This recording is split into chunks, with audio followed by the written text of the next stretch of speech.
A survivor of the attack on that Israeli music festival that led to the outbreak of war is in South Florida tonight, sharing the story of how she escaped death there that day. And the night team's Gail Levy has the story for us. She's in Aventura. Gail. Well, Craig, hundreds gathered here in Aventura to hear the horrors of what happened to this survivor from the Nova Music Festival on October 7th. And don't get me wrong, her journey has not been easy, but she knows her story is one that needs to be heard. Music and then massacre don't have anything in common with each other. It's a miracle I got to be here and tell their stories. So many lives. I'm sorry. But music and massacre are Maya Parazar's reality now. She was one of 3,000 people who attended the Nova Music Festival in southern Israel.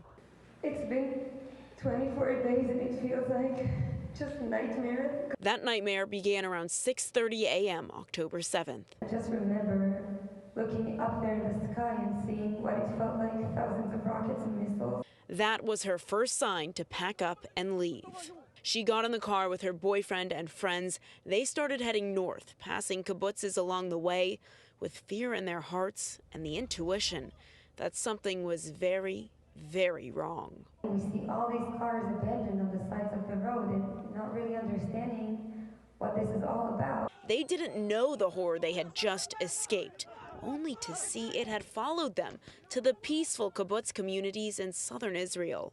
We saw someone on the street, and that was the first time we saw someone dead in front of my eyes. We suffered from many injuries. Terrorists shot at them in the car. They escaped, only to find themselves surrounded by death coming up. We could smell what happened there. We saw some Israeli civilian holding a gun, signaling us to stop. That civilian, a walking miracle. He guided them to safety in his community where they hid from Hamas, but Maya still feared the worst. I decided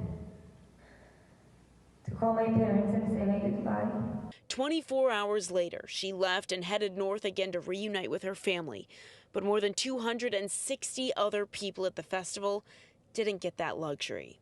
It's the story of some of her good friends who sought shelter only to have death and destruction lobbed at them. People died from the grenades. And all these times, these animals are outside taking selfies and enjoying every single moment. It's just one more reason why Maya doesn't want people to forget every painful moment of October 7th.